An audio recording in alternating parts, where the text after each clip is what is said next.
Hello everyone, Namaste. Welcome back to my channel Unacademy Techno. It's me Subin Sahi. आजको भिडियोमा म हजुरहरुलाई internet slow हुनुको main रिजनहरु भन्ने छु र इन्टरनेटलाई कसरी फास्ट गर्ने त्यो तरिका पनि म हजुरहरुलाई यो भिडियोमा सिकाउने छु। सो गाइस आउनुस् भिडियोलाई सुरु गरौँ र सुरु गर्नु भन्दा अगाडि यदि हजुरहरु मेरो च्यानलमा नयाँ हुनुहुन्छ भने प्लिज मेरो च्यानललाई सब्स्क्राइब गरिदिनु होला र छेउमा रहेको बेल आइकनलाई पनि प्रेस गरिदिनु होला।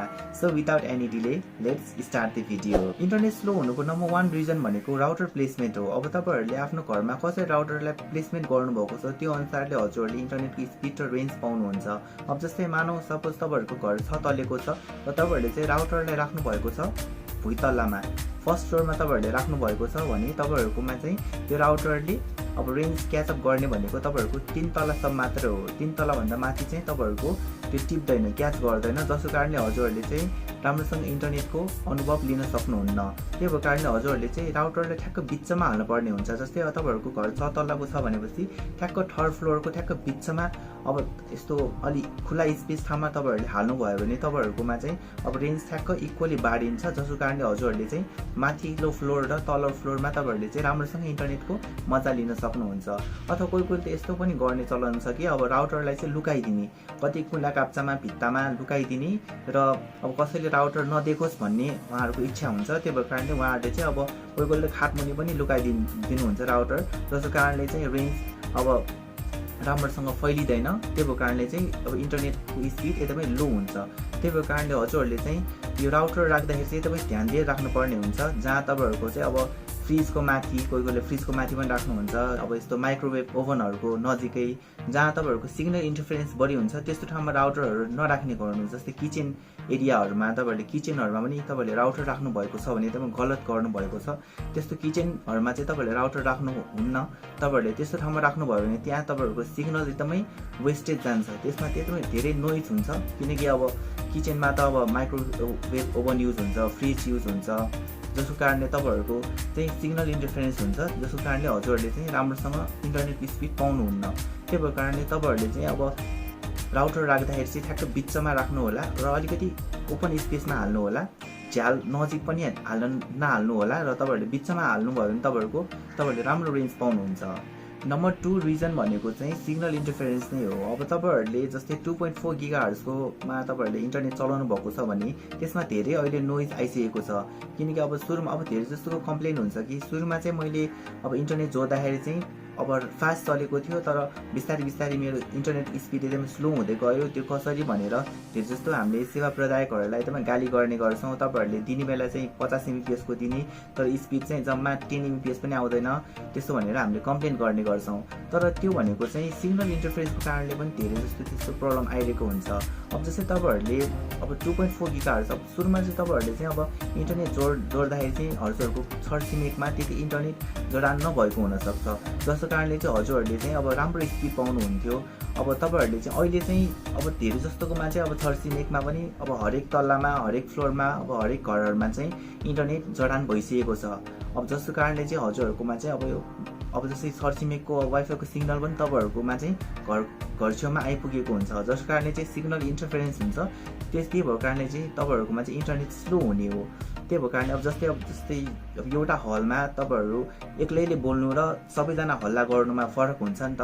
जस्तै तपाईहरुले एक्लैले बोल्दाखेरि तपाईको आवाज तपाईले सुन्नुहुन्छ भनेपछि अब त्यहाँ अब 1000 जना मान्छेले त्यहाँ हल्ला गर्दियो भने तपाईको आवाज सुन्छ र सुन्दैन नि त। त्यस्तै हो यो इन्टरनेट पनि। तपाईहरुले त्यही भएर अब 2.4 गिगाहर्जलाई अब तपाईहरुकोमा चाहिँ एकदमै धेरै नै सिग्नल इन्टरफेरेन्स छ भने चाहिँ तपाईहरुले चाहिँ अब अहिले त 5 गिगाहर्जको राउटर आएको छ 5G भनेर, तपाईहरुले 5 गिगाहर्जमा सिफ्ट हुन सक्नुहुन्छ। अथवा तपाईहरुले चाहिँ अब धेरै नै सिग्नल इन्टरफेरेन्स आयो भने अब तपाईहरुको जस्तै मैले अहिले कुरा गरे रेन्ज तपाईहरुको कम भएर पनि त्यस्तो हुन सक्छ।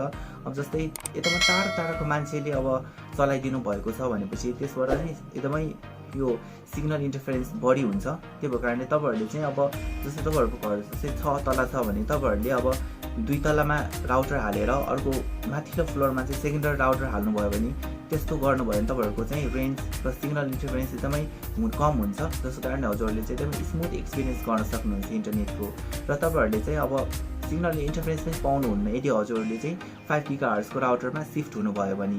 यो 2.4 गिगाहर्ज त अहिले त अनयुजेबल नै भइसकेको छ, किनकि सबैले चाहिँ अहिले चाहिँ 2.4 गिगाहर्जको राउटर युज गर्ने भएको कारणले अहिले चाहिँ हजुरहरूले चाहिँ यो 2.4 गिगाहर्जमा चाहिँ अब जस्तै धेरै जस्तो अफिस टाइमहरूमा जस्तै अब बिहानको 7 बजेदेखि 9 बजे अथवा रातिको 7 बजेदेखि 11 बजेसम्म त्यो टाइममा धेरै नोइज क्रिएट हुने हो। त्यो टाइममा तपाईँहरूले इन्टरनेट हेर्नुहोस्, तपाईँहरूकोमा चाहिँ अलिक स्लो नै हुन्छ। जस्तै तपाईँहरूले 50 MBPS को इन्टरनेट लिनुभएको छ भने 50 MBPS कहिले पनि आउँदैन, जस्तै 20 MBPS अथवा तपाईँहरूको चाहिँ 15 MBPS पनि आउँछ, अथवा गेमिङको लागि त अनयुजेबल नै हुन्छ। त्यही भएको कारणले चाहिँ तपाईँहरूले चाहिँ 5 गिगाहर्जको राउटरमा सिफ्ट हुँदाखेरि तपाईँहरूले चाहिँ अब इन्टरनेटको एक्सपिरियन्स एकदमै राम्रो गर्न सक्नुहुन्छ, अथवा तपाईँहरूले इन्टरनेट चाहिँ एकदमै स्मुथली चलाउन सक्नुहुन्छ। Reason number 3, not changing the router. अब तपाईँहरूले इन्टरनेट त युज गर्नुहुन्छ तर राउटर चेन्ज गर्न बिर्सिनुहुन्छ। अब धेरै जस्तोको बानी हुन्छ कि एउटै राउटरलाई 9-10 वर्षसम्म चलाइदिने, जसको कारणले इन्टरनेट एकदमै स्लो हुन्छ। जति राउटर पुरानो हुँदै गयो त्यति नै त्यो राउटरले रेन्ज कम फाल्न थाल्छ र इन्टरनेटको स्पिड पनि एकदमै स्लो भइदिन्छ। त्यही भएको कारणले तपाईँहरूले चाहिँ राउटरलाई चाहिँ 2-3 वर्षभित्र तपाईँहरूले चाहिँ चेन्ज गर्नै पर्छ। एउटा राउटरले नि तपाईँहरूले चाहिँ धेरै वर्ष चलाउँछु भन्नु मिल्दैन। अब तपाईँहरूको सेवा प्रदायकहरूले त राउटर चेन्ज गर्न मान्दैन धेरै जस्तोले। अब तपाईँहरूले चाहिँ 2 वर्ष 3 वर्ष भयो र राउटर चेन्ज गर्न पर्यो भने कल गर्नुभयो भने त्यही राउटर तपाईँहरूले चाहिँ 5 वर्ष 6 वर्षसम्म चलाउन मिल्छ भनेर भन्नुहुन्छ, तर त्यो रङ हो। अब तपाईँहरूले कति फन्ड गर्नुहुन्छ उहाँहरूलाई इन्टरनेट स्लो भयो भनेर। बरु राउटर तपाईँहरूले चेन्ज गर्नुभयो भने तपाईँहरूको इन्टरनेट स्पिड पहिलाको जस्तै हुन्छ। त्यही भएको कारणले तपाईँहरूले चाहिँ राउटरलाई चेन्ज गर्नुहोस्। राउटरलाई चेन्ज त्यो बेला गर्नुहोस् जब कि तपाईँहरूको यो इन्टरनेट एकदमै स्लो हुन्छ र जति कल गरे पनि तपाईँहरूको चाहिँ अब त्यहाँ एकछिन मिलाइदिएको जस्तो हुन्छ र फेरि स्लो हुन्छ र रेन्ज पनि सिग्नल पनि तपाईँहरूको कहिले आउने कहिले जाने हुन्छ। त्यस्तो भयो भने तपाईँहरूले चाहिँ राउटरलाई चेन्ज गर्नै पर्ने हुन्छ। त्यस्तो गर्नु भएन भने चाहिँ हजुरहरूले चाहिँ सधैँ स्लो इन्टरनेट नै चलाउनु पर्ने हुन्छ। अब लास्ट रिजन हो इन्टरनेट प्लान। अब धेरै जस्तोलाई इन्टरनेट प्लान चुज गर्न नआउन सक्छ। अब तपाईँहरूले जस्तै अब फ्यामिली तपाईँहरूको 40 जना छ भनेपछि अथवा मानौँ लार्ज फ्यामिली छ तर इन्टरनेट प्लान तपाईँहरूले चुज गर्नुभयो जम्मा 20 MBPS को।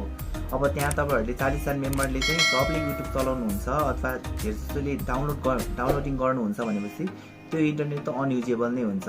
त्यो भएको कारणले तपाईँहरूले चाहिँ प्लान यस्तो चुज गर्नु कि जुन तपाईँहरूको फ्यामिलीलाई सुट होस्। तपाईँहरूको फ्यामिलीले चाहिँ के युज गर्नुहुन्छ, कतिजना मेम्बर हुनुहुन्छ, त्यो अनुसार तपाईँहरूले इन्टरनेट प्लानलाई चुज गर्नुभयो भने राम्रो इन्टरनेट एक्सपिरियन्स पाउनुहुन्छ। सो गाइज यही हो इन्टरनेट स्लो हुनुको मेन रिजन्सहरू। मैले हजुरहरूलाई रिजन सँगसँगै त्यसको सल्युसन पनि भनिदिइसकेको छु कसरी चाहिँ इन्टरनेटलाई फास्ट गर्ने भनेर। त्यो तपाईँहरूले चाहिँ टिप्सहरू अपनाउनु भयो भने तपाईँहरूकोमा चाहिँ कहिले पनि इन्टरनेट स्लो हुने छैन। तपाईँहरूले सधैँ फास्टेस्ट इन्टरनेट एक्सपिरियन्स गर्न सक्नुहुन्छ। सो गाइज आजको लागि यति नै हो। आई होप हजुरलाई मेरो भिडियो मन पर्यो। यदि यो भिडियो मन पर्यो यो भिडियोलाई लाइक सेयर कमेन्ट अनि मेरो च्यानललाई सब्सक्राइब पनि गरिदिनु होला। यस्तै नै नलेजेबल भिडियोजहरू म हजुरहरूको लागि आगामी दिनहरूमा ल्याइराख्नेछु। तबसम्मको लागि स्टे सेफ, बाई बाई।